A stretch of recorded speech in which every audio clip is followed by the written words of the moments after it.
विद्यार्थी सुद्धा 7 चे पण आणि इतर पण 6 वगैरे जे आहे सर्वांनी खरंच खूप छान प्रकारे कार्यक्रम पार पाडला आणि म्हणजे आतापर्यंत तर असा वाढदिवस मला कधी साजरा झालेला नाहीये आणि मला वाटतं प्रज्ञा मॅम सर माहित नाही किती दिवसापासून ऑब्झर्वेशन करून एक लाईन घेत होते की काय काय म्हणतो माझ्याबद्दल आणि सौरभने एवढा डाटा कुठून आणला तेही मला माहित नाही सगळं सांगितलं खूप छान वाटलं आणि खरं तर मी हा क्लास समजत नाही जशी माझी फॅमिली आहे ओबी गाथा आम्ही सर्व आहोत तसंच सेम माझ्यासाठी तुम्ही आहात तुम्हाला माझ्या नेचर मधून कळतंय हेही मला माहिती आहे पण मी कुठलाही मुलगा असू द्या जसं प्रज्ञा मॅमने सांगितलं की बाबा कमजोर असू द्या किंवा एकदम टॉपर असू द्या माझ्यासाठी नेहमी तो सारखाच असतो आणि माहित नाही देवाने दिलेलं गॉड गिफ्ट आहे की काय परंतु मला जास्त राग येत नाही मुलांचा तुम्ही बघितलं असेल फार कधीतरी चिड येते नेहमीच देवाचे आभार मानते की इतकी गोड लेकरं मला मिळाले आणि थोडंफार चुका झाल्या तर थोडंफार रागावं पण लागतं त्यामुळं थोडंफार रागावते पण मला एवढंच अपेक्षित असतं नेहमी की तुम्ही चुकांमधून शिकावं असं नाही की बाबा मार भेटला मग तुम्ही लगेच काहीतरी ताबडतोब आता लगेच बदलणार आहे असं होत नाही बऱ्याचदा तुमच्या चुका तुम्हाला समजून दिल्या समजून सांगितलं तरी त्यातून तुम्ही बऱ्याच गोष्टी शिकू शकता आणि आमचा काळ वेगळा होता तुमचा काळ खूप वेगळा आहे आमच्या वेळेस मेहनतीला जास्त महत्त्व होतं आता आले आता मेहनत जास्त करण्याची गरज नाही तुम्हाला बुद्धी वापरण्याची गरज आहे बरोबर म्हणून मी नेहमी सांगत असते बघा प्रत्येक वेळेस सांगते तुमचं फक्त मार्क्सवर लक्ष नको आहे तर तुमच्यासाठी काय पाहिजे आणखी तुमच्याकडे कम्युनिकेशन स्किल पाहिजे तुमच्याकडे टेक्निकल नॉलेज पाहिजे या सगळ्या गोष्टी तुम्ही तुमच्याकडे ठेवल्यात तर तुम्ही भविष्यामध्ये तुमच्या करिअरमध्ये व्यवस्थित ठामपणे उभं राहू शकणार आहात फक्त मार्क्स करून चालणार आहे का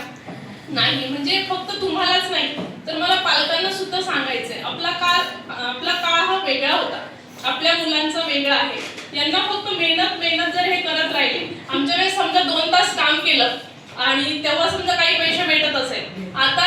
1 सेकंदात आता आपलं चॅट जीपीटी झालं एज्युकेशन फील्ड असो किंवा आणखी कुठली फील्ड असो आता मला 100 मुलांचा पुलाव बनवायचा होता बरोबर आता जर समजा एआयचा जमाना नसता मी काय केलं असतं एखादा आचारी बोलवला असता त्यासाठी 2-4 हजार दिले असते किंवा मला स्पेशल जागा लागली असती पुन्हा त्यांनी जे काही सांगितलं लिस्ट बनवणे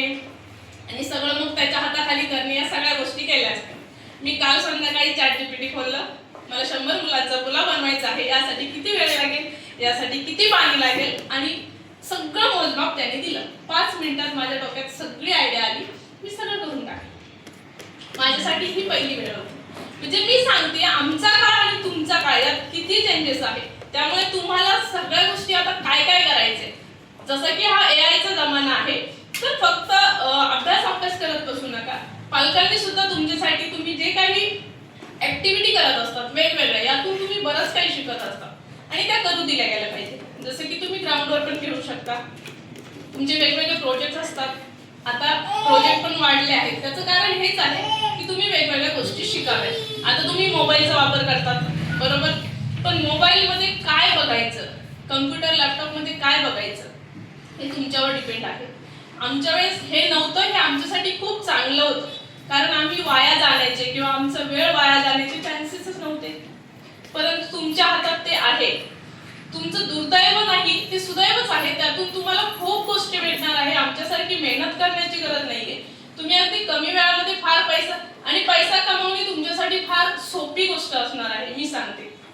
जे की मागच्या काळामध्ये फार अवघड होतं पैसा फार म्हणजे खूप वेळ लागायचा किंवा खूप मेहनत लागायची परंतु आता तुम्हाला तसं नाही तुम्ही तुमचं स्किल वापरून आता एआय जरी आलं तर असं नाही की सगळं सोपं झालं बुद्धी कोणाची वापरायची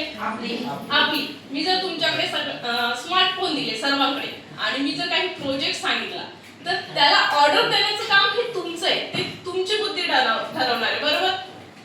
ते सगळ्यांना सारखं आन्सर देणार नाही तुम्ही प्रश्न काय विचारताय कशा पद्धतीने विचारताय यानुसार तो सांगेल त्यासाठी तुम्ही स्मार्ट असणे गरजेचं आहे अगोदर म्हणजे त्यातून एकच लक्षात ठेवा अगोदर मेहनत गरजेची होती आता स्मार्ट वर्क गरजेचं आहे जे तुम्हाला कशातून भेटणार आहे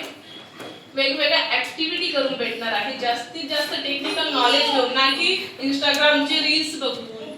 फेसबुकचे रील्स बघून किंवा छोटे छोटे पिक्चर्स बघून किंवा तुम्ही कार्टून्स बघत असेल, जे काही असेल, या गोष्टीतून भेटणार आहे का? नाही भेटणार. तुम्ही जास्तीत जास्त वेळ इंस्टाग्रामला ते रील्स टाकणं असेल, स्टोरी टाकणं असेल, यात तुमचं जाणार आहे. पण हे करून काय होणार आहे? काही शिकणार आहे. उलट तुमचं शिकण्याचं वय आहे आणि तुमच्याकडे सगळं अवेलेबल आहे, हे तुमचं लक आहे. तुमचे घरचे सांगत असेल बघा, आमच्या वेळेस पेन नव्हता साधा, आमच्या वेळेस कसल्या एवढ्या नोटबुक, आम्ही तर बॅग घेऊन जायचो, आम्ही तर पिशवी घेऊन जायचो, म्हणतात की नाही? तर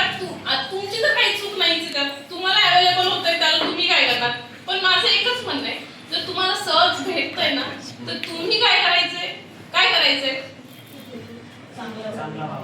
चांगला वापर करायचा. अगदी बरोबर. म्हणजे बिना कामाचं बाबा भेटतंय म्हणून ठीक आहे काहीतरी करायचं, याला काही अर्थ असणार आहे का? नाही. तर मला सगळ्यांना आणि तसेच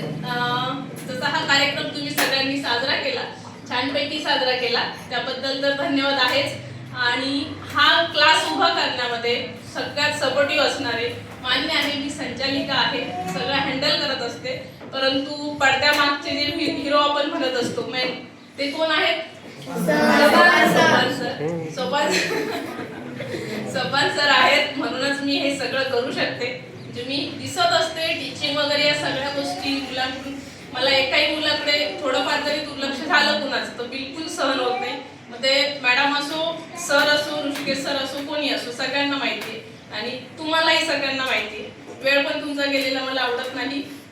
आणि टाइमपास पण केली तो त्यांच्याकडूनही झाला नाही पाहिजे, तुमच्याकडून. आणि ते सगळे त्यांचे काम व्यवस्थितरित्या पार पाडतायत. ऋषिकेश सर असेल, प्रज्ञा मॅम असेल, बऱ्याचशा गोष्टी शिकले, दोघंही नवीन होते, परंतु टीचिंग मध्ये त्यांच्या बाबतीत आता चॅलेंज नाहीये. छान प्रकारे शिकवताय, मला सपोर्ट करताय. त्यामुळेच हा ज्ञानपीठ क्लास आपण वटवृक्षात रूपांतर, आणखी तर खूप करायचंय. छोटं रोपटं होतं, हळूहळू आता हे झाड झालंय, नंतर आपल्याला आणखी वटवृक्ष करायचं याचा. तर आपल्या सर्वांची साथ लाभत आलेली आहे. असेच आपण फॅमिली